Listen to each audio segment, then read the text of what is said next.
Iginiit ni Ombudsman Jesus Crispin Remulla na isinikreto ang pagbaliktad ni dating Ombudsman Samuel Martires sa dismissal order laban kay Senator Joel Villanueva.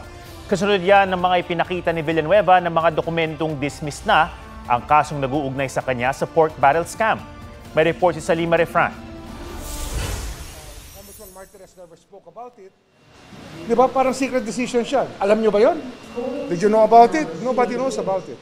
Secret decision kung ituring ni Ombudsman Jesus Crispin Remulla ang pagbaligtad ni dating Ombudsman Samuel Martires sa dismissal order laban kay Senator Joel Villanueva. Taong 2016 nang iutos ni dating Ombudsman Conchita Carpio Morales ang dismissal from public office dahil sa pagkakadawit ni Villanueva sa pork barrel scam noong siya'y Sibak Party List representative pa. It's a public interest decision. He ran for public office, he was elected senator, so it's a very newsworthy thing. Nobody was raising that issue before. Joel Villanueva kept quiet through all the years. Ombudsman Martires never spoke about it. Hindi pinatupad ang dismissal order dahil tanging mga senador lang ang makakapag-alis sa kapwa senador sa pwesto sa pamamagitan ng investigasyon at ng ethics complaint. Nabuhay ang issue nang i-anunsyo ni Remulla kanina na susulat siya sa Senado para hingi ng pagpapatupad ng kautusan. Sa desisyon ni Ombudsman Martires noong July 31, 2019, walang probable cause at dismissed na raw ang kaso. May clearance din si Villanueva na nagsasabing wala siyang nakabimbing kasong kriminal o administratibo sa Office of the Ombudsman. May inilabas din siyang certification mula sa Sandigan Bayan na hindi siya akusado o defendant sa anumang kaso roon.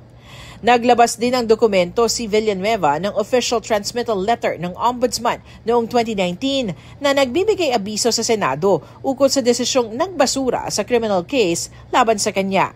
Tinawag ni Villanueva na harassment ang ginawa ni Remulla. It's not harassment. It's something that everybody thinks to be still valid. That can turn out to be not valid anymore due to a secret decision. Dapat kasi hindi naman na-publish yan, hindi yan nilabas. Nobody knew about it. Kahit na sa Senate mismo, hindi nila alam yan. Si dating Ombudsman Martires itinangging isinikreto ang desisyon. Abay, hindi ko alam kung anong sikreto sa amin kasi kung titingnan, mayroon kaming tinatawag na CCMS, yung Case Management System. Pag yung kaso ay nare-release, napupasok yan sa system eh. So nandun sa system na na-dismiss ko yun, wala akong sekretong ginagawa sa aking trabaho. Lahat nakabuyang-yang. Sabi ni Martires taong 2018 nang maghain si Villanueva ng motion for reconsideration.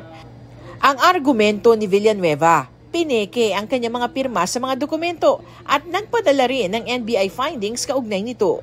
Inilagay lang daw si Villanueva sa request ng Buhay Party List kahit hindi siya miyembro nito. There is no evidence on record na yung pera na tanggap ng Buhay Party List ay napunta kay Senator Joel Villanueva.